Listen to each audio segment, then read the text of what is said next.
예전 같으면 여기서 꺾인다. 예전 같지 않아지면 계속 갈 수 있다. 예전 같지 않아지기 위해서는 몇 가지 기조들이 필요한데 거래소가 개혁돼야 된다. 상장해야 된다. 이번 장이 아직까지 그렇게 약세로 보일 거다라는 시그널을 발견하지는 못했어요. 산업적인 측면에서는. 20년간 저희가 침체장이었어요. 굉장히 모든 층들이 얇아져 있어요. 주식을 살 수 있는 층이 조금만 사도 팍팍 올라요. 그러니까 제가 보기엔 지금 적정가에 왔어요. 비싼 주식, 적정한 주식, 싼 주식 섞여 있는 거예요. 그래서 잘 고르셔야 돼요. 네. 고수의 시장이 온 거죠. 네, 이번 시간은 경제설전, 우리 경제도 한번 짚어보기도 하고요. 또 요즘 주식시장이 워낙 뜨거워서 그 얘기도 함께 나눠보도록 하겠습니다. 함께 해주실 분, 매주 함께 해주시는 권순우 기자님 나오셨고요. 박권 권선우입니다. 네, 반갑습니다. 반갑습니다. 그리고 저는 굉장히 오래전에 함께 방송을 하셨던 증식 각도기, 증시의 각을 재는 증시 각도기라는 예명이 있으셨던 우리 곽상준 매트릭스 투자자문 대표님 오셨습니다. 어서 오십시오. 네, 안녕하세요. 예, 네, 우리 증시각도기 아버님을 만나뵈서 얼마나 기쁜지 모르겠습니다. 아버님이에요? 네, 우리 정영진 프로께서 증시각도기 아버님이시죠. 저의 이름을 지어주신 분. 낳아주셨군요. 네. 그 각도기 이름을 네, 그때 이제 네. 졌던 것 같은데. 너무 각도기는 감사합니다. 항상 우상향이죠. 아, 네. 아유, 진짜 오랜만에 너무 반갑습니다. 네, 정프로님 뵈러 나왔습니다. 자, 그리고 신혜원 기자도 함께하겠습니다. 안녕하십니까. 네. 요즘 이제 주식에 눈을 뜬, 굉장히 오늘 잘 좀 말씀해 주셔야 됩니다. 주린입니다. 이게 위험 신호죠. 전 아니라고 생각합니다. 뭐 그럴 수 그렇게 되도록 우리가 노력을 해야 국민 되는데 주식인 시대. 사실상 기존 레가시 증시 기준으로는 레가시요? 매우 위험한 위험 신호가 들어옵니다. 저는 레가시 증시가 변했다고 생각합니다. 그래야 되겠다. 좋습니다. 새로운 사람들이 막 들어올 때가 나갈 전통적 때. 시각으로 보면 항상 위험한 때였고. 제 느낌은 제가 이제 현장에서 오래 있었으니까 네. 저는 그래도 98년도부터 주식을 했는데 딱 지금 분위기는 어떤 때하고 유사하냐면 21년도 1, 2, 3월 달하고 아주 유사합니다. 2021년이요? 네네. 코로나 터져서 1,400 떨어진 다음에 3,000포인트 복귀에 막 달릴 때. 예, 2배 이상 올라갔을 때 사람들이 막 달려오거든요. 네. 그때하고 똑같습니다. 상황은 똑같아요. 그리고 그리고 요새 또 뉴가 시대 정신인데 뉴 붙으면 다 네, 근데 그리고 이제 그 장부 가치라고 표현하는 PBR 밴드 한 1.9배 갔으니까 네. 꼭지 왔어요. 그런데 제가 이 얘기했다가 제가 사실은 요즘 같은 분위기면 엄청 두드려 맞은. 엄청 두드려 맞았어요. 저 깜짝 놀랐어요. 근데 제가 사실은 한 2,000포인트대 중반에 본격적인 상승장이 시작됐다라고 얘기하면서 패러디를 하나 했죠. 니들이 개맛을 알아? 패러디를 해가지고 네. 니들이 상승장 맛을 알아? 그 얘기를 했죠. 왜냐하면 저희들 후배들은 지난 15년간 상승장을 한 번도 경험을 계속 못 해봤어요. 빡빡이니까. 박스키에서 그래서- 몸부림쳤죠. 그래서 야 니들 상승장이니까 여기서 엉덩이 함부로 움직이면 안 돼. 예. 지금 머리로 하는 장이 아니야. 엉덩이로 하는 장이야. 그런 얘기를 했던 사람이에요. 근데 저한테 놀라운 저격이 시작이 되더라고요. 네. 새로운데 어쨌든 우리 권 기자님이 하시는 말씀이 어떤 얘기인지 전 잘 알겠거든요. 네. 그걸 위해 노력해야 합니다. 네, 그거 만들 수 있습니다. 네. 여기서 이제 빨간 띠 두르고 투쟁 이거를 해야 돼요. 아니 네, 근데 그럼- 지금 상승장을 먼저 아무튼 예측을 하셨고 네. 지금 여기까지 왔는데 그 뷰가 바뀐 이유가 구체적으로 뷰는 안 바뀌었어요. 계속 상승은 할 것이다. 뷰는 안 바뀌었고 예전 같으면 여기서 꺾인다. 예전 예전 같으면 같았으면. 이렇게 꺾이는데 근데 예전 같지 않아지면 우리 권순우 기자님께서 말씀하신 것처럼 계속 갈 수 있다라고 보는 거죠. 예전 같지 않아지기 위해서는 몇 가지 기조들이 필요한데 일단 저는 제가 그 중에서 가장 급진적인 사람이에요. 거래소가 개혁돼야 된다. 어느 정도까지 개혁돼야 되냐면 지금처럼 이 상황으로는 안 되고 상장해야 된다. 거래소가 상장해요? 상장해요. 예, 거래소 상장해야 된다. 그러니까 공산당 외에는 거래소 상장 안 한 나라가 대만하고 한국밖에 없어요. 그런가요? 네, 예. 거래소가 알아서 해야 돼요. 그러니까 거래소가 알아서 하면 세상이 뒤집어집니다. 그래서 지금 그러니까 투자하신 독립적으로 운영이 돼야 된다는 거예요. 당연하죠. 그러니까 알아서 팬 관리하고 저기 백화점에서 물품 관리 알아서 해야 되지 않습니까? 네. 이 대통령께서 이게 백화점인데 썩은 상품 팔면 되겠느냐 하셨잖아요. 그런데 지금 사실상 그런 거예요. 그리고 이제 또 하나 이제 가장 큰 문제라고 생각하는 게 이제 공무원들이 이제 나서기 시작했어요. 이 주식시장이 중요하다는 거 알고 이걸 KPI로 받아들인 거예요. 그래서 연락이 달리고 있거든요. 직관적으로 얘가 팍팍 되네. 네, 근데 이거는 지금 목표 주가만 있는 거지 어떻게 질을 개선시켜야 될지에 대해서는 아직 그 구체적인 게 없어요.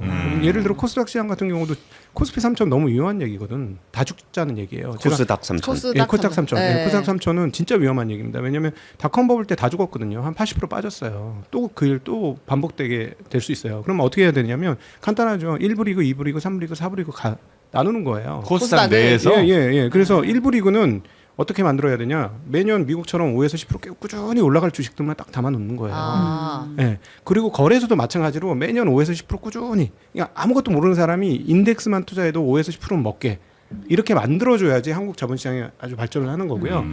도저히 안 되는 기업들은 2부, 3부, 4부 리그로 가는 거예요. 그래서 4부 리그 보낸 애들은 알아서 해. 죽을 수 있어. 이렇게 해주는 거죠. 정프로 같은 사람이 사는 거고 그러니까 기업은 알아서 하는 죽든 말든 거고. 알아서 해. 우리가 책임을 안 져. 근데 10배 먹을 거면 거기 가서 먹어. 그렇지, 그렇지. 네. 예. 4부는 곧 사실은 폐장이고 상장 폐지해서. 3부 정도 오면 리스크 있고 원래 그렇지. 선부에서 영웅이 나요. 뭐 그런 정도. 여기선 대신에 깨질 수 있으니까 알아서 해. 뭐 이런 정도 하는 거고 2부부터는 3부 확인했어? 거기에 3부 얘기하시는 건가요? 사부 체크해야죠. 중장기로 투자하면 좀 괜찮아. 뭐 이런 쪽으로 열어줘야 된다라는 얘기예요. 근데 저는 그거 뭐 너무 좋네요. 그쵸. 이걸 하려면은 네. 사실은 알아서 하면 되거든요. 근데 자꾸 어렵게 정책이 만들어지고 법이 만들어지고 이렇게 지금 빙빙 돌아가는 거예요. 저는 절대 그럴 마음이 1도 없지만 네. 만약 제가 사장이라면 극단적인 효율을 취할 거예요. 왜냐하면 거래소가 극단적인 효율을 취하면 그게 그 이권이 누구에게 가느냐? 국민들한테 가는 거 아닙니까? 투자자들한테. 그렇게 만들어줘야 돼요. 네, 그래서 사실상 제가 가장 급진적인 사람 중에 하나입니다. 이 증시에 있어서는. 네네네. 근데 그럼에도 불구하고 무조건 그거를 얘기할 수는 없잖아요. 과거 기준으로 보면 PBR 밴드상으로는 지금 1.9배 왔기 때문에 여기서 추가적인 개혁적인 상황들이 나오지 않으면 옛날 같았으면 이 시점부터는 빠질 수도 있다. 근데 혹시 라고 보는 거죠. 만약에 이게 뭐 당연히 거래소 같은 게 이제 상장이 돼야 되고 독립적으로 운영이 돼야 된다고 하신 네. 말씀이 상당히 많이 이제 설득은 되는데 네. 혹시 그렇게 이제 바뀌게 되면 원래는 상장할 수 없는 아니면 상장하면 안 되는 회사들이 이런 뭐 루트를 통해서 상장이 되고 또 거기서 크게 한탕 헤쳐먹고 네. 뭐 이런 일들이 혹시 그게 생기진 않나요? 아주 중요한 포인트인데 관치에서 그런 일이 많을까요? 민간에서 그런 일이 많을까요? 자, 이렇게 생각하시면 돼요. 국영백화점에서 그런 일이 많을까요? 민간 백화점에서 그런 일이 많을까요? 백화점이요? 네, 국영이 더 많을 수밖에 없습니다. 예. 네, 민영에서는 나쁜 상품이 있으면은 그 시장으로 사람들이 안 오기 안 때문에 가니까. 그렇죠. 네, 거기서 이제 국영으로 하게 되면은 기준에 맞는 애들을 상장을 시킨다 그랬을 때 나는 보기에 너가 기준은 맞지만 눈빛이 마음에 안 들어 이런 식으로 못 잘라내거든요. 근데 그렇죠. 민간에서는 눈빛이 마음에 안 드는 것도 그 입점을 안 할 수 있는 사유가 되거든요. 왜냐하면 시장을 퀄리티 관리를 하는 것이 주 목적이기 때문에 그래서 그 부분을 곽 대표님이 말씀해 주신 것 같습니다. 네. 방송 쉽네요. 이렇게 설명을 해주니까. 훌륭한 기자. 네. 자, 하여튼 그래서 그런 여러 가지 것들이 이제 갖춰진다면 더 가는 거고 만약에 그런 게 안 된 상황이라면 좀 어려울 수 있다. 그러니까 이번 정부 말고 이 정부 이후에도 지속 가능하려면 외국인이 보기에도 그 뭐랄까 게임의 룰이 비슷해야 되잖아요. 지금은 정부가 하드 캐리하고 있는 거예요. 어느 정도냐면 이건 메시야? 혼자 다 하네? 이런 느낌이에요. 그래서 너무 안타까운 거예요. 그러니까 혼자 다 하는 게 힘드니까 법으로 좀 보태주고 어제도 이제 상법 3차 개정안이 법사위 법사위 갔잖아요. 네. 근데 이렇게 말고 그냥 알아서 돌아가게. 예. 그래서 지금뿐만 아니라 다음에서도 계속 이렇게 지속 가능하게. 그래서 근원적으로 원하는 것처럼 생산적 금융으로 완전히 갈 수 있도록. 그래서 서민들이 그냥 내가 월급 여기다 매달 꼬박꼬박 적금하듯이 넣으면 한 50세 넘어가면 난 좀 생활이 괜찮아져. 뭐 이런 믿음을 가질 수 있게 만들어줘야지.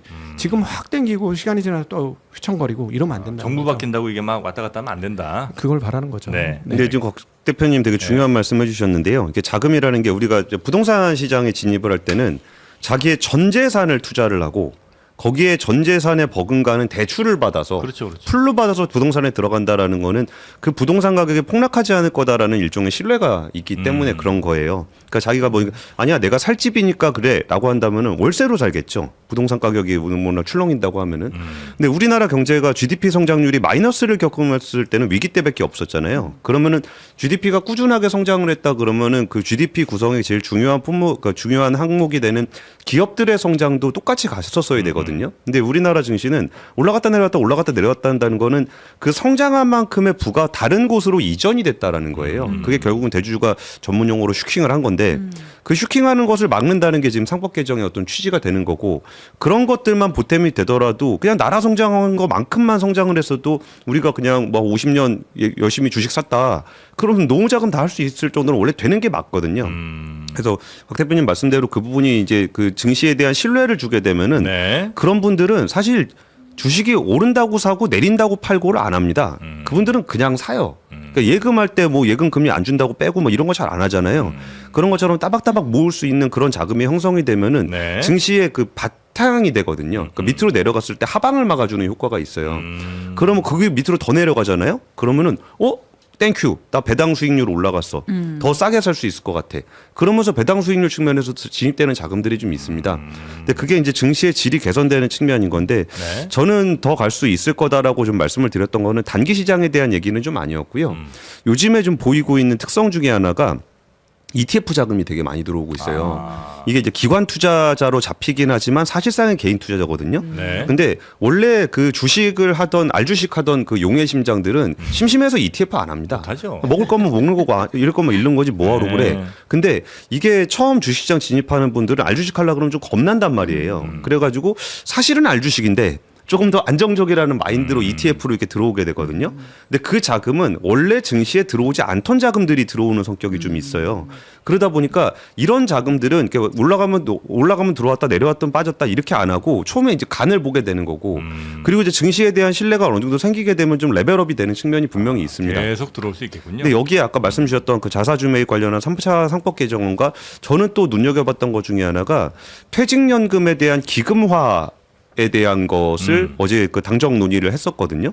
근데 퇴직연금 이것도 이제 현금하고 주식을 어떻게 가져갈 거냐의 문제인데 네. 우리는 주식을 팔아서 현금화를 했을 때 내가 수익이 났다라고 이야기를 해요.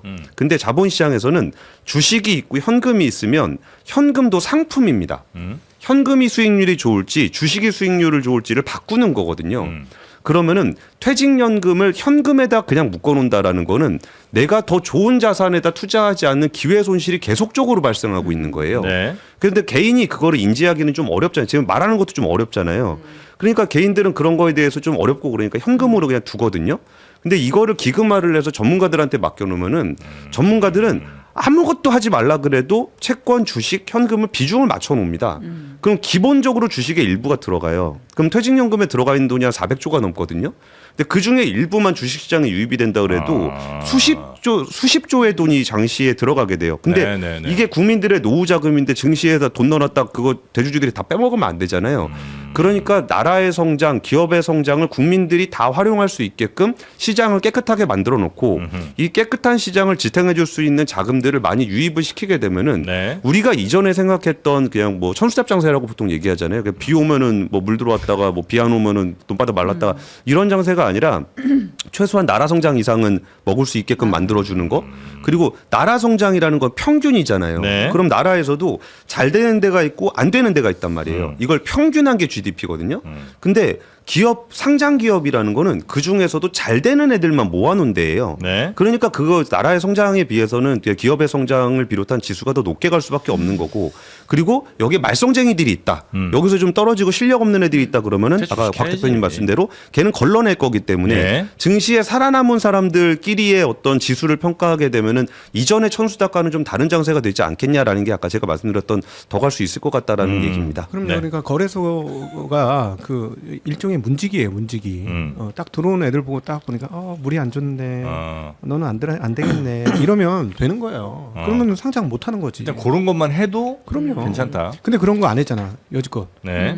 무슨 손오공 분신술도 아니고 수많은 기업으로 쪼개고 분할 없이 상장하고. 끝도 없이 쪼개서 상장하고. 네. 근데 그리고 또 데이터 값도 안 나오는데 그냥 내비뒀잖아요. 내비뒀죠.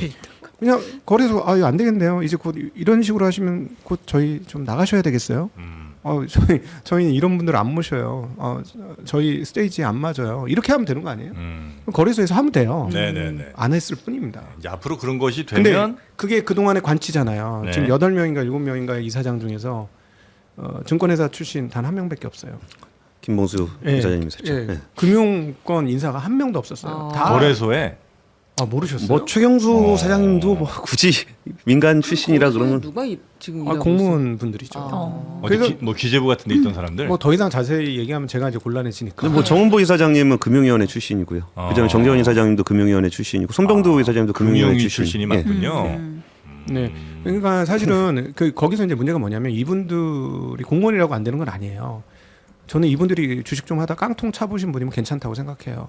근데 한국의 공무원들은 기본적으로 주식을 못 하게 돼 있습니다. 왜냐하면 못 하게 돼 있는 건 아니에요. 한 종목 사는데 3천만 원 이상 사잖아요. 보고해야 되다. 그냥 누가 하겠습니까? 네. 그러니까 주식이 안 된 이유 중에 하나가 네. 공무원들이 주식을 못 하게 했고 정치인들이 주식을 하면 이상한 눈으로 쳐다보고 이러니까 안 하게 된 거죠. 최소한 ETF라도 좀 더 열어놓고 네. 아니면 뭐 시가총액 뭐 50조 이상은 해도 된다 뭐 이런 게 있어야 되는데 아무래도 정치인들이 하면 뭐 현대차 갖고 있었는데 뭐 울산에 있는 현대 정치인이 이해충돌 같은 게 예, 있을 수 그런 게 있죠. 있으니까 좀 그래서 그럴 수 네, 있지만 네, 네. 그럼에도 불구하고 이게 너무 철저하게 막혀 있으니까 주식을 아는 사람이 없어요. 참고로 미국 SEC가 저렇게까지 발전한 데는 사기꾼을 넣었기 때문이야. 초대 회장으로. 우리 권 기자님 잘 아시겠습니다만 케네디 대통령의 아버지가 사실상 그 투기꾼이자 그 주가 조작범이에요. 그분이 SEC 초대 회장이었어요. 아 그래요. 그러니까 도둑놈을 가지고 도둑놈을 잡아라. 이렇게 된 겁니다. 진짜 도둑을 다 잡아가지고 SEC 규율을 제대로 만들었단 말이에요. 그래가지고 그 다음부터 SEC가 아주 잘 돌아갔어요. 그래갖고 지금의 주식시장에 바탕이 된 거, 미국 주식시장에. 근데 한국 같은 경우는 관료분들이 되게 똑똑한 건 알죠. 한국 관료분들은 너무너무 똑똑하신 분들 있잖아요. 근데 아무리 똑똑해도 주식시장 안 되거든. 네. 제가 제일 꺼리는 분들 중에 하나가 똑똑한 남자분들이에요. 이분들은 주식을 할 줄 몰라. 꺼린다는 것이 이제 같이 일하기를 꺼려하시는 아, 무슨 일하기를 안 받아 돈을 그분들 돈을. 잔소리가 많죠. 잔소리가 많은 것도 아니고 모르면서 아는 척을 그렇게 그걸로 하고. 자기 근데 본인대로. 왜 그러냐면 여기는 이게 리그가 달라요. 완전 히 리그가 달라. 완전히 다른 동네야. 그러니까 쉽게 얘기하면 스키 한 번 안 타보신 분이 보드 타겠다고 오는 거예요. 저 꼭대기에서. 어떻게 되겠어? 다 다치잖아. 근데 자기 잘 탄다 그러는 거죠. 이게 세상이 다르고 논리가 다른데 자기가 세상에서 성공한 논리를 가지고 여기 들어오면 판판이 깨지거든요. 근데 그 남자 성공하신 공무원들은 얼마나 똑똑해. 자기가 잘할 수 있다고 믿죠. 그래서 공무원 중에 주식으로 성공했다는 사람들을 별로 만나본 적 없잖아요. 네. 보통 사모님이 추천한 부동산으로 성공하신 경우가 많죠. 네. 그렇죠. 그러니까 이게 네, 잘 네. 몰라. 모르시는 분이 오니까 네. 잘할 수가 없는 거죠. 그런 것들은 좀 바뀌어야 된다. 네. 지금 이제 신혜영 기자 같은 경우는 이제 하이닉스의 대표 주자, 대표 선수로 지금 자리매김하고 저게 한 계신데 40% 수익 난 거 아니에요? 그러니까 왜 나는 10주밖에 사지 않았나를 매일 생각하고 있죠. 그래서 지금 이제 100만 정도 찍고 100만 네. 닉스 찍고 내려왔어요. 다시 그래요? 왔다 갔다 하고 있는 네. 거예요. 이 대형주가 지금 굉장히 세게 가고 있잖아요. 근데 요 현상은 앞으로도 당분간 좀 이어지면 왜 미국 시장이 한참 그랬었잖아요. 나스닥도 막 가는 친구들 막 계속 가고 안 가는 친구들 우리가 뭐 잘 알지도 못하는 회사들은 그냥 그 자리에 있고 이거 우리나라도 그렇게 갑니까? 오늘 미국에서 굉장히 중요한 보고서가 하나 발표가 됐어요. 중요한 예. 보고서는 아닌데 회자된 보고서입니다. 그냥 뭐죠? 가볍게 썼어요 보고서를. 예? 아침에 읽었는데 제가 50대라서 까먹었어 그 보고서 이름을. 까먹은 걸 제가 왜 찾아드릴게요. 네네네. 그거 얘기하시는 것 같은데. 네, 예. 위 어쩌고 저쩌고 보고서가 나왔는데, C 어쩌고 저쩌고 보고서가 나왔는데, C3인가? C3 보고서가 나왔는데, 네, 제가 찾아드릴게요. 예, 그 보고서가 뭐라고 얘기했냐면, 아니, 부장님과 상상을 한번 해봐라. 네. 상상을 해봐라. 앞으로 AI가 어떤 세상을 만들 건지 상상을 네. 해봐라 해서 간단하게 말하는 게 AI로 인해서 효율이 극대화됐고, 효율이 극대화되니까 사람이 필요 없고, 그래서 사람을 안 쓰게 됐고, 그러니까 사람을 안 쓰니까 직장을 못 얻어서 돈이 없고, 그래서 쓸 돈이 없으니까 사람들이 돈을 안 쓰고, 총 지출이 줄어드니까 또 다시 기업들의 생산성 효율을 더 높여야 됐고, 그래서 다시 또 컴퓨터를 더 들이고, 그래서 또 AI가 너무 잘하니까 사람이 또 필요 없고, 이 악순환이 돼가지고 일종의 AI발 디플레가 온다라는 얘기를 했어요. 근데 그 디플레이에서 누가 가장 많이 적용을 당할 것이냐? 바로 AI 소프트웨어 업체들이에요. 예. 예, 그래서 쉽게 얘기하면 이런 거죠. 뭐 예를 들어 무슨 특정한 이름 되면 안 네네네. 되잖아요. 괜찮아요? 네. 뭐 구글이다 뭐 아니 그런 거 말고 문제들? 무슨 뭐 예를 들어 우리 그 밥 먹는 만들어주는 뭐 쿠팡이츠라든가 네. 호텔닷컴이라든가 네. 뭐 이런 회사들 그런 있잖아요. 회사들. 근데 이게 어떻게 이제 문제가 생기느냐면 에이전트 AI가 와서 제 정보를 쭉 주면 얘가 알아서 정말 AI 비서 역할을 하는 거예요. 네. 그러면 얘네들의 협상력이 뚝 떨어지는 거죠. 개인들한테는 어떨지 모르겠지만 법인들은 어떻게 되냐면 저 같아도 그렇게 할 거거든요. 이게 뭐 1인당 뭐 10만 원씩 준다고 해도 직원들이 그걸 잘 활용한다면 다 하나씩 쓰라고 할 것 같아요. 왜냐하면 사람 한두 명 더 쓰는 것보다 이거를 막 직원들이 다 써갖고 한두 명 덜 쓴다? 완전 땡큐거든요. 그러면 그걸 쓰게 하겠죠. 그러면 어떻게 되냐면 그런 기존의 뭐 세일스포스라든가 뭐 어도비라든가 이렇게 기업한테 장사하던 애들이 네, 네. 이 협상권이 사스. 네. 예. 줄어드는 거예요. 이 업체들이. 네. 그러면 단가를 낮출 수밖에 없고, 그러니까 어려워질 것이다라는 것 때문에 오늘 주가 쫙 빠졌는데 네. 여기서 이제 하나 거기서도 언급했던 건 뭐냐면 그럼 무슨 싸움이 되냐? 컴퓨팅 싸움이 된다. 즉 에너지. 컴퓨터 하드웨어는 있어야 된다. 그래서 하드웨어는 당분간 괜찮다. 이게 이 논리이기 때문에 하드웨어라는 게 결국 무슨 반도체나 이런 걸 그렇죠. 거 아니에요? 그거죠. 예, 네. 그겁니다. 예, 그래서 제가 보기에는 괜찮은데요. 저희 여방송 처음인데 이렇게 막 질러도 되나? 뭐죠? 아니, 뭐. 괜찮아요? 네, 이거 네. 생방송이라면서 생방송인지 모르고 왔는데. 뭐 책임은 혼자 지시면 네. 되니까. 네. 뭔데요? 네, 이제 공급이 28년도부터 진행이 됩니다. 한국 메모리 반도체들의 공급이 본격화되는 게 28년이에요. 네. 근데 과거 앞서 22년도 1월달에 삼성전자 9만 원대 고점 왔을 때 네. 실적 고점은 22년도 3월, 4월 그쯤에 나왔어요. 예. 즉 그 실적 고점과 주가 고점이 1년 이상 차이가 납니다. 아. 자, 그러면 언제 실적 고점이 올 거냐면 28년도에 그 웨이퍼 투입량이 많아지면서 본격적으로 공급이 증가되면 그 직전에 실적 피크가 나올 가능성이 있어요. 왜냐하면 지금 가수요도 꽤 있거든요. 왜냐면 물건이 없잖아. 예. 물건이 없으니까 땡겨. 원래 그렇죠. 땡긴 거죠. 네. 삼성, 하이닉스, 마이크론 다 땡기는 거예요. 네. 그래서 여기 주문해서 받는 것부터 빨리 받아갖고 우리 장사해야 돼. 네. 이런 상황인데 이게 하나 둘 나오기 시작하면 어떻게 될까요? 이 가수요가 꺾이겠죠. 네. 그러니까 물량이 나온다고 하면 물량이 본격적으로 출하되는 바로 그 시점 전에 주식. 고점 1. 그 메모리 값의 고점이 올겠죠. 예. 그러면 어떻게 되냐면 만약 그게 28년도 상반기에 만약에 그렇다면 27년. 주가 고점은 27년 초 이렇게 될 수도 있는 거죠. 음. 근데 만약에 27년도 이걸 빠르게 땡겨가지고 빨리 물건을 만든다. 그럼 또 달라질 수도 있죠. 근데 이거는 기존 역사에서 말하던 흐름입니다. 일단은. 네. 근데 지금 얘기하고 있는 건 뭐냐면 지금의 컴퓨팅 파워 요청 수준은 기존보다 훨씬 많을 것이다라는 얘기를 하고는 있어요. 근데 이 부분은 확인 안 된 부분입니다. 네. 27년이 넘어갈지 아니면 뭐 그거는 지금 뭐 확언할 수는 없으나 하여튼 고 꺾이는 시점 전이 이제 주가의 고점일 것이다. 네. 그러니까 라는 지금 정도. 말씀하신 얘기가 이게 반도체 투자 처음 하시는 분들한테는 굉장히 당황스러울 수 있는 상황이 앞으로 올 수 있습니다. 그게 뭐냐면은 실적이 되게 좋은데 주가가 완전히 네. 박살나는 일들이 굉장히 자주 발생해요. 반도체에서는. 그리고 실적이 안 좋을 때 주가가 더 많이 올라가는 경향을 보이는데 이게 반도체가 선행하는 측면이 좀 있기 때문에 그래요. 경기에 선행해서 반도체가 움직여가지고 반도체가 한참 많이 팔릴 때는 이미 주가가 다 올라온 후에요. 그러니까 대충 반도체가 업사이클을 가는 것 같아라고 네. 하면은 대충 한번 업사이클을 타게 되면 그게 한 1, 2년은 간다라는 걸 다들 알아요. 예. 그러니까 올라가기 시작하면 주가는 먼저 날아가 버려요. 그리고 나면은 실적이 한참 뒤에 따라오거든요. 그러면은 실적이 고점쯤 갈 때쯤 되면 메모리가 제일 많이 팔 때잖아요. 그러면은 시장에서는 이미 메모리 팔 만큼 다 빨았어. 이제 밑으로 내려가는 것 같아. 그래가지고 정말 초보자들이 열받는 게 삼성전자 사상 최대 실적 나왔다 그래갖고 좋다고 막 들고 있는데 주가는 막 떨어지는 경향을 네. 보이거든요. 그러니까 지금 곽 대표님 말씀은 한 27년, 28년쯤이 반도체 고점일 거라라고 생각을 한다면 그러면은 한 26년, 27년에는 고점이 증시 고점은 미리 와 있다라는 말씀을 해주신 거예요. 네. 근데 그 부분이 아까 스트리니 리서치가 이제 발표를 했던 내용인데 네, 28년 기준으로 디플레이션 온다는 얘기를 했었던 거거든요. 근데 저는 이 부분은 좀 이 얘기를 거의 비슷한 얘기를 제가 한 달 전인가 여러분께 드린 적이 있습니다. 오픈클로 관련해 가지고 그렇게 되면 어플리케이션이 다 필요 네. 없고 네, 그때 네, 여러분이 네. 저 거의 개돼지 보듯이 보셨잖아요. 그렇게는 안 봤어요. 그러지 않았어요. 이상해. 뭔 개소리예요. 아유. 우리 개돼지도 그런 눈으로 안 봐요. 아유, 그럼요. 얼마나 아니, 없어.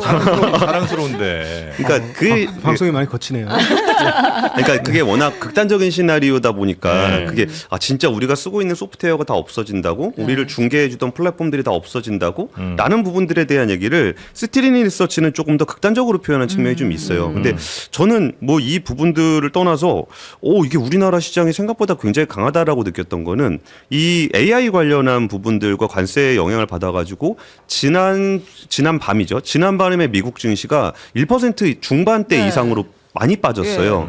그리고서 거기에 또 특히 AI와 관련한 거, 소프트웨어 관련한 부분이 많이 빠져가지고 이게 메모리 반도체는 아니야라고 얘긴 하지만 이쯤 되면 우리가 마음이 좀 불안하단 말이에요. 네. 그래가지고 장 초반에 별로 안 좋았거든요. 네. 근데 제가 지금 보니까 이제 기관 쪽 자금들이 좀 들어오고 있는데 분명히 이것도 ETF일 거예요. 그럼 이게 어떤 패턴이냐면은 신혜영 기자님 같은 분이 알 주식을 가지고 있어요. 네. 근데 좀 올랐어. 네. 그러니까 더 사긴 좀 불안해. 그렇죠. 그러면 알 주식 사긴 불안하니까 ETF를 사. 그렇지. 그러면은 기관 자금이 들어옵니다. 그러면서 이게 그러니까 기관에 탈을 쓴 자금이 들어온다는 네. 거예요. 개인 나름의 돈인데. 자금 세탁인 거예요. 내 입장에서는 내 혼자 이거를 처먹기 무서우니까 한번 이렇게 방패 쓰고 간다고 생각하고 가는 거예요. 그러니까 ETF 지금 할 때. 곽 대표님 말씀하신 내용처럼 메모리 반도체의 고점을 얘기하는 분들이 굉장히 많아요. 이게 왜 그러냐면 이익률이 거의 뭐 60% 70%가 있기 때문에 여기서 더 가는 게 말이 돼? 라고 얘기하고 있는 상황이에요. 말이 되는지 안 되는지는 아직까지 꺾인다는 모습이 나타나진 않았고 알 주식은 여러분 그냥 개별 종목을 따로 종목. 그냥 개인이 사는 거를 이제 말씀하시는 겁니다. 네. 죄송합니다. 네. 모르시는 분들이 좀 계시는 것 같아요. 공식 용어를 주로 사용하도록 하겠습니다. 네네. 그리고 아까 이제 그러면은 이전에 있었던 그 사이클은 어떻게 나타난 사이클이었냐면은 그 전에 있으면은 PC에서 모바일로 갈 때 메모리 반도체가 대박이 났어요. 왜냐하면 PC에서만 쓰다가 메모리 반도체로 이게 영역이 커졌잖아요. 네. 그 다음에 이제 클라우드로 갔을 때 한 번 더 대박이 났었는데 이런 게 있는 겁니다. 이게 스마트폰을 사용하게 되면은 대충 지금 내가 처음으로 스마트폰을 쓴 사람이에요. 근데 너무 좋아. 이거를 전 세계 사람 다 살 것 같아. 그래도 뭐 돈 없는 사람 못 사니까 한 절반만 산다고 해볼게요. 그러면 앞으로 한 30억 명 정도가 스마트폰을 쓰겠구나라고 생각을 한다 그러면은 이게 메모리가 얼마나 팔리겠구나를 계산할 수 있어요. 네. 그리고 그걸 기준으로 해서 미리 땡겨서 주식을 살 수 있습니다. 근데 지금 AI 같은 경우는 어디에 들어갈지를 예상할 수가 없어요. 아직도. 예, 뭐 문에 들어갈 수도 있고, 뭐 네. 조명에 들어갈 수도 있고, 이런 마이크에 들어갈 수도 있고, 핸드폰에 들어갈 수도 있고, 내 옷에 들어갈 수도 있고, 단다 그러던데. 안경에도 애플에서. 들어갈 수 있고, 어디든지 들어갈 수도 있잖아요. 네. 근데 어디에 들어갈지를 만드는 사람도 모르고 파는 사람도 모르고 사는 사람도 몰라요. 그러니까 지금 제일 먼저 불안했던 거는 주기적으로 나오고 있어요. 데이터 센터에 들어가는 거 한번 왔었죠. 그리고 그 중간에 있었던 사모 대출에서 한번 왔었죠. 이번에 소프트웨어에 한번 왔었죠. 네. 그러면은 주기적으로 주가가 불안할 때마다 이런 악재성 뉴스들은 좀 나올 겁니다. 거기에 대한 시나리오들은 제가 예전에 뭐 아무것도 없어지는 세상이 올 거예요라고 얘기했던 사람들이 이럴 땐 또 먹혀요. 그래가지고 저는 이번 장이 아직까지 그렇게 약세로 보일 거다라는 시그널을 발견하지는 못했어요. 산업적인 측면에서는. 근데 아무래도 곽 대표님은 시장의 경험이 많으시다 보니까 네. 정말 그 투자자의 마음에서 보셨을 때는 오히려 단기 시장이나 좀 그랬을 때는 곽 대표님 말씀이 더 맞을 수도 있겠다는 생각도 좀 들긴 합니다. 시장은 예전보다 예전 20년간 저희가 침체장이었어요. 제가 이제 이 업계에 들어와 보니까 얼마나 침체장이었는지 바로 알겠더라고요. 저 신생 기업이잖아요. 물론 인수를 하긴 했지만 일종의 스타트업인데 예.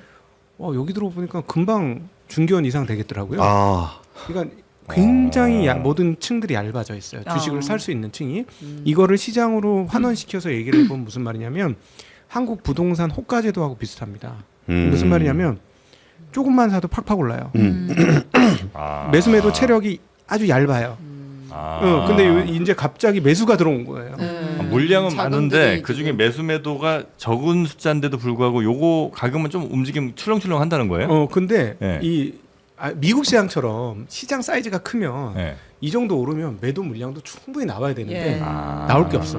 제가 보기에는 나오는 게 없는데 그래서 더 급등한다는 거예요? 네, 더 빠르게 올라오는 거죠. 네, 물론 이제 EPS 증가도 있고 한데 보니까는 그동안에 워낙 많이 침체돼 있었고 그런 상황에서 팔 사람들은 다 팔아 있고 20년간 그런데 갑자기 신규 자금들이 쭉쭉 들어오기 시작하자 네. 너무 쉽게 지수가 빵빵빵 터지고 있는 거죠. 네네. 그렇게 보시면 될것 같아요. 우리 시장은 여전히 저평가라는 분들도 많이 계신데 그거는 아니라고 보세요. 지금 현재 상황은? 이제 그거는 이제 그 조금 지금 혼재되어 있는데요. PBR 기준으로는 평가를 예전 고점 수준까지 받았습니다. 그러니까 장부 가치로는. 네. 그래서 저평가 아니고요. 그다음에 이제 PER를 따져보면 삼성전자 하이닉스를 끼면 저평가예요. 근데 삼성전자 하이닉스를 빼면 그쵸. 저평가 아닙니다. 음. 왜냐하면 이 두 회사의 이익 증가가 정말 기가 막히거든요. 그래서 그렇게 나누시면 조금 달라지고요. 그러니까 제가 보기엔 지금 적정가에 왔어요. 그래서 적정가에 왔다는 건 무슨 말이냐면 비싼 주식, 적정한 주식, 싼 주식 섞여 있는 거예요. 지금 시장은. 그래서 잘 고르셔야 돼요. 네. 고수의 시장이 온 거죠. 그렇죠. 저 어제 엄청 스트레스 받았어요. 어제 자랑이 아니고 지난주에 샀던 주식이 이틀 연속 폭등을 하는 거. 어제 아침 기준으로 네. 폭등을 해가지고 30%가 오르는 거예요. 와. 이틀간. 근데 이제 문제는 뭐냐면 신규로 자금이 들어오는데 살 주식이 없는 거예요. 살 그래서 주식이 없다는 거는 너무 많이 올랐어요. 저희 기준 제가 사야 되는 그 이 정도의 사야지 안전 내가 마진이 없어요? 적정하게 내가 이익을 볼 수 있다 하는 게 있는데 아침에 10시쯤에 보니까 이러면 안 되는데. 그 그러니까- 얘기구나. 주식쟁이들이 맨날 너무 빨리 오른다고 막 계속 너무 빨리 올라 이런 얘기를 하던데. 맞아요. 예, 예. 그러니까 살 게 없어지는 거예요. 왜냐하면 여기서 고점에 따라잡으면 큰일 나죠. 어제 만약에 흥분해서 따라잡았으면 오늘 아침에 장중에 25% 마이너스. 제가 좀 찍어드릴게요. 이거를 제가 빨리 좀 전기랑 뭐 이거 에너지주 좀 빨리 어떻게 해보세요. 제가 좀 사례를 들어가지고 네. 이제 조선주를 아니 오늘 주식 얘기만 하면 큰일 안 되는데. 그래요? 여튼 뭐 짧게만 네. 부탁드리겠습니다. 조선주 얘기를 잠깐 드리면은 조선주를 바라보면은 우리가 되게 중국의 추격을 받으면서 굉장히 좀 어려운 상황을 겪다가 미국에서 중국을 막아주는 바람에 우리 쪽에 굉장히 좋았고 네. 그리고서 갑자기 조선 수요가 막 몰려들면서 배 가격이 계속 올랐습니다. 그래가지고 배 가격이 2024년 3분기까지 급격하게 올랐었어요. 그러니까 그때는 배만 사면 그러니까 우리가 주문만 받으면 돈 엄청 벌었어요. 예. 네. 그러면 그 이익이 그게 이제 2년 3년에 나눠서 들어오거든요. 그러면 2026년 3분기 올해 3분기까지는 우리나라 조선사들은 다 사상 최고 실적을 찍을 예. 거예요. 네. 그리고 그 이후로는 이제 더 올라가진 않고 조금 내려왔거든요. 그러면 조선주를 바라보시는 분들은 그런 거예요. 여기서 미국 LNG 프로젝트에서 좀 신규로 뭐가 좀 업사이드가 나와주면 좋겠는데 그게 안 나오면은 여기서 더 올라갈 이유가 안 되는 거예요. 그러면 조선주가 안 좋으냐? 2026년 3분기까지 계속 좋을 겁니다. 근데 더 갈 건 뭐가 있냐라고 본다면은 사기가 애매하다는 거죠. 재료가 없어요. 예, 그래가지고 그럼 그 다음 재료나 그 다음 모멘텀이 좀 있었으면 좋겠는데 그게 잘 보이지 않기 때문에 뭐가 오르고 나면 이거 팔아서 뭘 사지? 살 게 없다라는 얘기는 좀 그런 의미로 좀 해석을 하시면 좋을 것 같습니다. 네네네. 알겠습니다. 그럼 끝으로 이 주식 끝으로 주식 이야기 끝으로 만약에 이런저런 조건들이 더 확보가 되면 어느 수준까지 혹시 갈 수 있다라고 보시는지.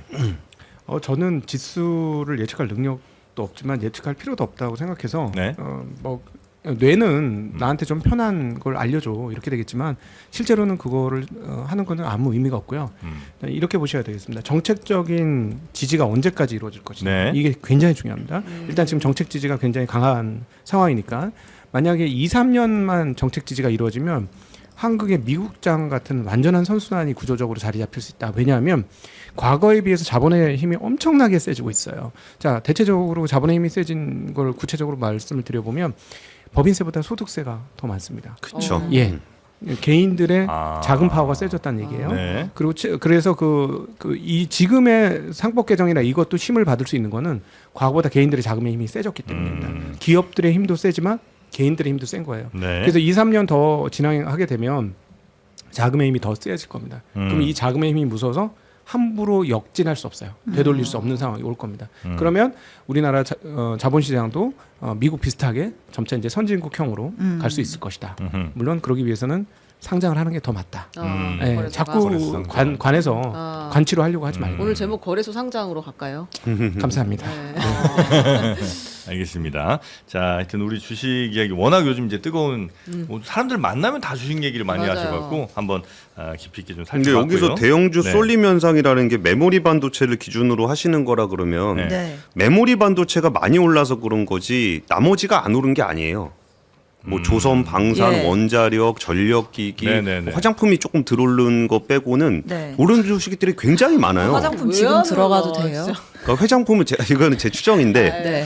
이게 계속 보다 보면은 이게 주식 얘기 계속하면 안 되는데 아, 이거 아무 의미 없는 얘기인데 반도체가 가는 날 화장품이 빠지고 예. 반도체가 안 가는 날 화장품이 오르는 패턴들이 자꾸 눈에 보이는 거예요. 아하. 그러니까 좋은 게 너무 많아서 총알은 한정. 굳이 화장품까지 살 아. 필요를 못 느끼는 것 같아요. 화장품은 전체 섹터에서 보면 되게 비중이 작아요. 예. 그러니까 좀 큰 돈으로 움직이시는 기관들 입장에서는 화장품은 눈에도 잘 안 들어오는 섹터거든요. 그러니까 딴 거 잘 안 가고 그러면은 얘가 좋은 건 알아요. 좋은 건 아니까 언젠가 사도 되긴 하는데 메모리를 못 따라가면은 그건 벤치마크를 못 따라가니까 안 되고 가끔 메모리 그 반도체 빠질 때 보면 화장품이 이렇게 삐죽삐죽 올라오는 게 좀 보이길래 좀 업황은 좋은데 여기서 좀 다른 것들이 더 탄력성이 있어서 그쪽을 보는 게 아닌가 싶습니다. 네. 제가 처음 나왔지만 언제 나올지 모르겠으니까 간단하게 설명을 하나 드리고 갈게요. 지금 판세를 빨리 읽으셔야 네. 되는데 예, 일단 작년부터 올해 연결되는 두 가지 축이 있습니다. 하나는 기업들의 이익 증가, EPS 증가라는 게 하나 있고요. 또 하나는 정책 효과예요. 이 정책 효과는 여러 가지 상법 개정부터 해서 배당소득 분리과세까지 있어요. 지금 뽑아보시면 배당 많이 주는 애들이 주가가 엄청나게 엄청 올랐습니다. 좋죠. 이 두 축으로 가고 있는 거예요. 그다음 배당소득을 더 줄 수 있는 애들, 그다음 배당소득이 올라갈 수 있는 애들 이런 쪽이 계속 올라가고 있어요. 근데 이 두 네네네. 축의 시가총액 영향력이 어마무시합니다. 예, 그래서 지수가 되게 빨리 올라가는 거예요. 네. 저는 오히려 더 길게 갈 건 EPS 증가보다 이겁니다. 배당. 예, 배당과 정책 효과. 아. 예, 이게 훨씬 더 힘이 셀 겁니다. 한 2, 3년 갈 거예요. 그쪽으로 초점을 좀 맞춰보시면 괜찮으실 거예요. 네. 네. 알겠습니다. 좀 주식 뜨거운 이야기는 요 정도 하고 그다음에 지금 트럼프 관세도 굉장히 좀 뜨겁습니다. 요거는 우리 저 신 기자님이 간략하게 좀 소개를 한번. 이거는 사실 영향이 클 것 같아서 이 주제를 우리가 다루는 거잖아요. 네. 막상 아직까지는 별로 영향이 없는 것 같은. 네. 네. 그러니까 이제 그렇지 않아요? 네. 원래는 대법에서 연방대법원에서 그렇죠. 트럼프 네가 하는 상호관세 그거 위헌이야. 넌 권한이 없어. 그 의회가 하는 거야. 라고 결정을 내려줬는데 트럼프가 됐어. 다른 거 기준으로 하면 돼. 라고 해가지고 일단 글로벌 관세 15% 오늘부터 때린다고 하는 거고 네. 그다음에 뭐 또 헌법 뭐 301조니 200 몇 조니 뭐 122조니 들어가면서 품목 관세 그것도 내가 추가로 때릴 수 있어. 그러니까 우리랑 협상했던 국가들 딴 생각하지 마. 이렇게 말해놓은 상황입니다. 지금 뭐 장난질 잘못 치면 예. 날라가 본다. 이제 이렇게 트럼프는 얘기하고 있는 그런 상황이고. 네. 그래서 지금 바짝 우리나라나 뭐 일본이나 대만 좀 긴장하고 있는 그런 상황이죠. 네. 약간 중국, 캐나다는 브라질이랑 조금 좋아하는 것 같은 느낌이 살짝 있는 것 같고요. 그렇죠. 그러니까 이거는 숫자적으로 봤을 때 이게 감성을 우리가 추정을 하는 거고 이게 보니까 거의 그냥 뭐 에라 모르겠다 뭐 이런 것도 좀 있는 것 같아요. 아니 그러니까 이게 맘대로 해라. 아니요. 그러니까 우리나라 같은 경우는 기본적으로 15% 있던 게 내려갔다 올라간 거라 예. 비슷한 거고 세부적으로 들어가면은 팩트 시트가 안 나오고 그러니까 공식적인 절차에 의해서 한 게 아니라 트럼프 대통령이 말로 해놓은 거기 때문에 실제로 관세가 얼마가 적용되는지를 몰라요. 예. 그리고 저도 어제 그거 분석하시는 분들 아니면 세금 내셔야 되는 분들 이렇게 다 알아보니까 관세 그 어느 세관 통해서 들어가느냐에 따라서 세금이 달라질 수가 있대요. 왜냐하면 거기도 전산으로 아직 내려온 게 없기 때문에 일단 거기서 태도도 일단 내시고 나중에 돌려받으시면 안 돼요. 나중에 뭐 환급해드릴게요. 뭐 이런 식이라는 거예요. 그래서 이거 막 따지고 들어갔고 이거 내용 보시면 이렇게 돼갖고 내가 이거 내면 안 내도 될 것 같은데 왜 자꾸 내라 그래요? 그러면은 막 못 이기는 척하면서 그냥 빼주고 네. 안 그러면 일단 내는 거라고 해요. 그러면 지금 상황은 이게 호재가 되는지 악재가 되는지 관세가 있는지 없는지 트럼프 대통령이 앞으로 뭘 어떤 짓을 할지를 모르잖아요. 네. 그러니까 그냥 블랭크로 남아버린 거예요. 이게 좋다고 할 수도 없고 나쁘다고 할 수도 없고 좋은 것도 나쁜 것도 정해진 게 없기 때문에 그러니까 이 상황 그대로 그냥 멍하니 지켜보고 있는데 걔가 지금 이거는 지금 미국에서의 상황을 좀 미국 전문가들하고 얘기를 해보니까 우리랑 관련된 것만 봐서 그렇다는 거예요. 그러니까 우리랑 관련된 게 관세만 보고 있으니까 그렇지 지금 이란 핵 협상 같은 경우도 네. 26일 날 있고 트럼프 대통령 의회 가서 연설하는 것도 있고 거기에 클린턴 대통령 그 의회 가가지고 또 앱스타인 관련한 얘기하는 게 네네네. 있고 그리고 여기가 그 미국의 국내 정치적으로 얽히는 이벤트들이 굉장히 많다는 거예요. 그리고서 어제 트럼프 대통령 갑자기 관세 얘기하다가 거기 뭐 출생을 하면은 미국으로 하는 헌법을 바꾸네 만에 갑자기 그런 얘기하고 하니까 우리 입장에서는 이게 뭐지? 그러니까 관세가 어떻게 된다는 거야?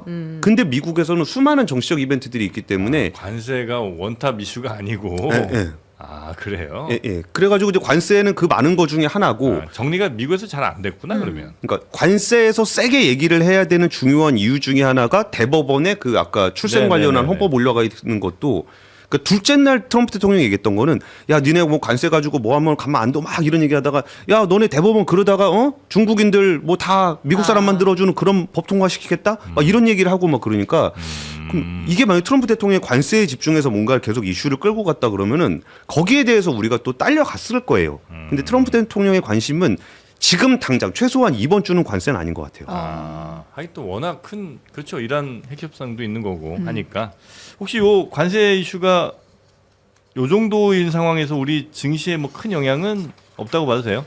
지금은 네 그냥 뭐 별 반응이 없었죠. 별 반응이 없었고 오히려 저는 개인적으로는 좀 걱정하고 있는 게 이러다가 이제 트럼프가 중간 선거에서 어렵겠구나. 그러면은 지금 트럼프가 주식 그나마 버텨가지고 겨우겨우 버티고 있는데 미국 시장이요? 네네 그러니까 그래요?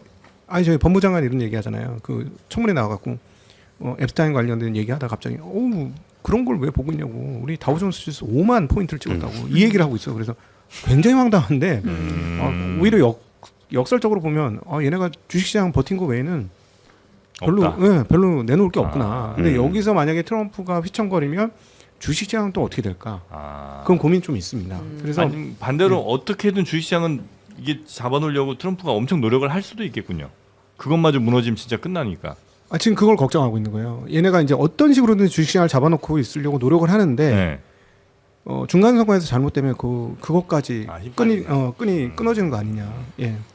오 걱정. 만약 그래서 미국의 주식시장이 좀 망가진다 싶으면 우리도 당연히 좋을 리는 없는 거죠? 아니요 이미 지금 상황이 딱 좋아요. 한국은 골리락스예요. 왜냐하면 미국이 시원찮으니까 주식시장 못 가고 돈이 갈 곳이 게다가 약달러 딱 되니까 네. 앞서 말씀하셨듯이 ETF로 돈이 들어온 게 거기서 어떤 ETF냐면 미국에 상장된 항공물 ETF에 하루에 5천억 이상씩 계속 들어오고 있어요. 엊그저께는 8천억. 그러니까 미국에 상장된 항공물. 네. 네. 그 EWI 그거요? 아니 다른 거예요? 네, 그런 것 같아요. 저도 제가 직접 미국에서 안 해봐서 모르겠는데, 네, 그 항공물 ETF가 엄청나게 돈이 자금이 들어오고 있어요. 예, 그거는 되게 좋죠. 그래서 지금 이머징 마켓 쪽으로 돈이 계속 흘러나오고 있습니다. 미국에서. 그래서 1위 원탑이 한국, 2탑이 브라질이에요. 예. 브라질과 한국으로 이제 돈이 열심히 오고 있는데 이게 훨씬 더 많아지면 우리 시장은 땡큐고. 그래서 이제 조심하셔야 될 게 이것도 욕먹을 얘기인데 20, 30대 남성분들 중에 미국 가셨던 분들이 컴백하시면 미국 주식에 투자하셨던 분들. 네, 그거 빨간 불 뜬 겁니다. 최소 주황색 불 뜬 겁니다. 그래요? 네. 인간 지표를 많이 진짜 말씀해 주시고 계시네요. 빨간불은 제가 들어가면 뜨는 거예요 지금. 진짜 안 들어가거든요. 네, 안 들어갑니다. 저분마저 들어가면 이제 그러면 진짜 끝인 거예요. 자, 공시하고 들어오십시오. 뭐 관세 이슈는 뭐 요 정도로 살펴보고 그 엘리엇과 우리 정부가 했던 소송 네. 그건 어떻게 결론이 좀 났습니까 이번에? 원래 이게 되게 긴 소송이었잖아요. 예? 그러니까 원래 최종 나왔던 결정은 이제 엘리엇이 이겼어요. 국제 이제 중재 재판소에서 우리나라가 엘리엇한테 1,600억 원을 배상해줘야 된다라는 판결이 있었는데 거기에 대해서 이제 우리가 불복을 해서 이거 좀 네. 다시 중재해줘라고 이제 중재지인 영국 법원에다가 다시 소송을 냈고 거기서 1심에서는 엘리엇이 이겼고 결과적으로 2심에서는 우리가 이겼어요. 그래서 1,600억 배상하라는 그 판결 취소해라는 결론이 난 겁니다. 1,600억을 물지 않아도 되는 된다. 결정이 나왔다는 거죠? 네, 물론 다시 중재는 해야 되고 엘리엇이 네. 또 뭐 항소를 할 수도 있긴 한데 일단 앞서 내렸던 결정, 그 정해졌던 금액 자체는 취소가 된 겁니다. 여기 뭐에 대한 소송이었죠? 아마 그러니까 기억을 하실까 모르겠어서 우리 시청자분들도. 네, 그러면, 되게 얘기하기 싫은 주제이긴 해요. 이게 왜 그러냐면 네. 이게 그 삼성물산하고 제일모직이 합병을 하는데 우리 엘리엇이 거기에 삼성물산 주주였어요. 그쵸. 삼성물산이 워낙 싸니까. 네. 그리고 제가 옛날에 취재했던 얘기를 좀 들려드리면은 그 엘리엇 아저씨가 이제 간 거예요. 삼성물산에 가갖고 그 삼성물산의 CFO를 만나갖고 합병한다는 소문이 있다는데 진짜예요? 그랬더니 삼성물산이 아니에요. 뭔 소리 하시는 거예요? 그래갖고 엘리엇이 돌아간 거예요. 네. 그리고서 이제 거기 한국 사람들 만나갖고 내가 가서 물어봤는데 아니래요. 네. 그랬더니 그러니까 그 다음에 바로 합병을 해보는 거예요. 예. 근데 이제 한국에 있는 변호사들은 봤을 때 아니 삼성물산이랑 제일모직이 합병을 하는데 그걸 왜 삼성물산에다 물어봐? 삼성전자에다 물어봐야지. 엘리엇은 이해할 수 없는 거죠. 그걸 모르다니. 그래가지고 이제 그렇게 된 부분들이 이제 삼성물산하고 제일모직이 합병을 해서 당연히 안 될 거라고 생각을 하고 그 엘리엇은 계속적으로 반대를 해왔는데 여기에 국민연금이 삼성물산 손을 들어줘가지고 합병이 됐다. 네. 그리고 삼성물산의 그 국민연금의 그 의사결정에 우리나라 정부가 영향을 개입을 미쳤다. 했다. 이게 이른바 그 뭐 옛날 박근혜 뭐 국정농단 네, 사건의 네, 일부잖아요. 네, 네, 네. 그래갖고 엘리엇이 이건 한국 정부가 개입을 해서 외국인 주주인 나에게 피해를 끼쳤으니 여기에 대해서 정부를 상대로 해서 소송을 내자. 그래갖고 ISDS를 낸 거예요. 근데 이번에 중재 판결에서 나왔던 건 뭐냐면은 청와대와 복지부의 행위만으로는 엘리엇이 주장하는 손해와 인과관계가 있는지 여부를 입증할 수 없다. 그러니까 국민연금이 의사결정을 한 건데 이게 청와대와 복지부의 행위만으로 볼 수는 없다. 네. 그러니까 그럼 국민연금을 별도의 법인으로 본 거예요. 맞습니다. 정부가 아니라. 근데 이 부분이 제가 좀 얘기하기가 왜 찝찝하다라고 말씀을 드리면은 제가 엘리엇 편을 들어가지고 우리나라 정부가 잘못했다라고 얘기하고 싶진 않아요. 근데 그 당시에 삼성물산 제일모직 합병 과정에서 삼성그룹이라든지 정부가 주주들한테 피해를 끼쳤다라는 거는 온 국민이 다 아는 얘기입니다. 예. 그래서 아 진짜 우리 정부와 삼성물산의 행위가 굉장히 괘씸한데 그럼에도 불구하고 엘리엇 편을 들 수는 한테 없다. 돈 물어주긴 싫으니까. 예, 그래가지고 여기서 아 우리 정부가 돈 물어주는 거는 마음에 안 들지만 네. 그때 그건 진짜 잘못된 거고 이게 그 삼성이 한번 잘못했던 그 일은 계속적으로 상흔으로 남을 수밖에 없다라는 게 그때 잠시 넘어갔다고 해서 될 문제가 아니라는 게 좀 반복적으로 나타나는 게 아닌가 싶습니다. 네, 네. 그때 시장에 계셨죠? 덕분에 이제 한국 시장은 쓰레기통이 된 거죠. 네. 그래서 그때 상법 개정이 있었으면 그렇죠. 이겼죠. 엘리엇이. 그리고 외국인들의 돈 버는 거에 대해서 뭐라 그러지 마세요. 왜냐면 우리도 미국 가서 돈 깨질 거면 미국 안 갔겠죠. 네. 그러니까 외국인들이 돈 버는 것보다 더 중요한 건 자본의 용광로를 만드는 게 훨씬 중요합니다. 그래서 뭐 최근에 뭐 좀 큰 대어라고 하는 토스라는 회사가 상장되려고 하는데 덜덜 떨잖아요. 한국에 상장될까봐. 그렇게 큰 놈이면 못 받아들인다는 거죠. 근데 미국 간다는 게 좋잖아요. 이거 아니죠. 사실은 외국 기업들도 일론 머스크의 스페이스X가 한국에 상장한다. 이렇게 되는 상황이 와야 되겠죠. 전 세계 돈들이 다 모이는 그렇죠. 쪽으로. 그러면은 네. 그냥 가만히 있어도 막 주변에 쉽게 얘기하면은 거래소 주변에 식당들이 흥청망청할 겁니다. 만약 그렇게 되면. 뭐 예. 우리 시장에 상장하려고 외국에 막 웬만한 기업들 다 와서 막 그럼요. 신청하고 이렇게 돼야 되는. 뭐 상황. 1조 달러, 1조 2천억 달러 되면 거기서 받는 수수료가 얼마냐고요. IPO 수수료가 3%만 받아봐요. 증권회사들 막 난리 키워야 나는 될 거죠. 것 같은데 넘칠 것 같아요. 지금 얘기 들으니까.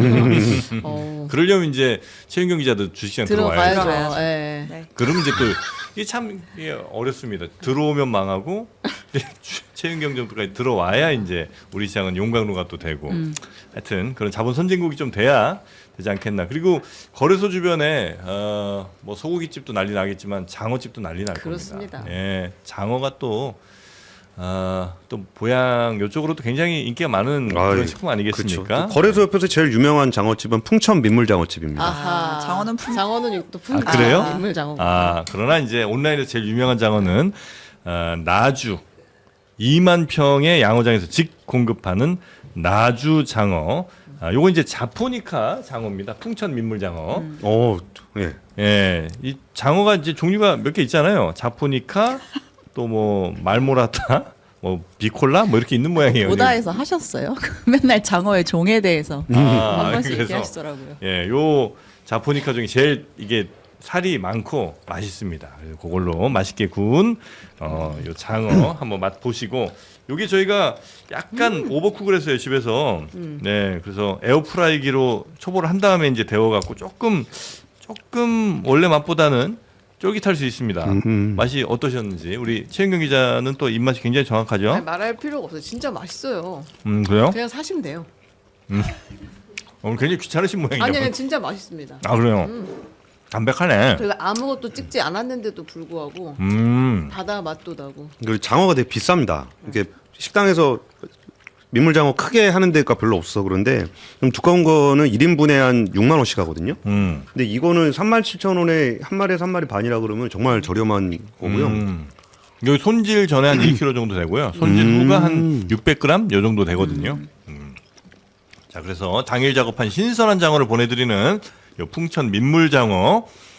요거 가능하면 요 장어도 이제 저희가 소스 있으면 좋은데 소스. 소스? 소스도 저희가 2종 이제 같이 드립니다. 같이 갑니다. 아 그래요? 네. 근데 지금 이제 다 제작진들이- 이력들 휴가 가가지고 엉망이에요 지금.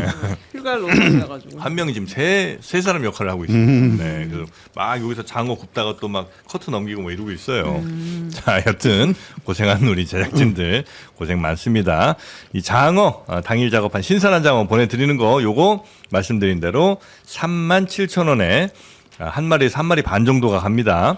손질 전 1kg, 손질 후 한 600g, 한 근 정도가 가는 거죠. 네, 큽니다. 네? 큽니다. 크다고요. 장어가 크다고요. 아 그래요? 아 원래 이렇게 가서 식당에서 먹는 장어는 이만한데 집에 시키면 요만한 거 맞아요, 맞아요. 고등어처럼 그렇지, 생겨날 때가 있단 말이에요. 음. 얘는 큽니다. 음. 두툼합니다. 요거 소스도 같이 드리는 거 요거 꼭 한번 드셔보시고 장어는 또 저희 장르만 여의도 장어 장르만 네, 또 통하는 게 있잖아요. 장씨 집안의 훌륭한 상품들이군요. 네. 네, 요거는 이제 자신 있게 우리 신혜영 기자, 최영경 기자가 추천해 드립니다. 맛있게 드시고 오늘 주식 이야기 또 경제 이슈들 함께 나눠주신 우리 권순우 팀장님 그리고 증시각도기 곽상준 대표님 오늘 대단히 감사하고요. 또 뵙도록 하겠습니다. 고맙습니다. 네, 네, 감사합니다. 네, 고맙습니다.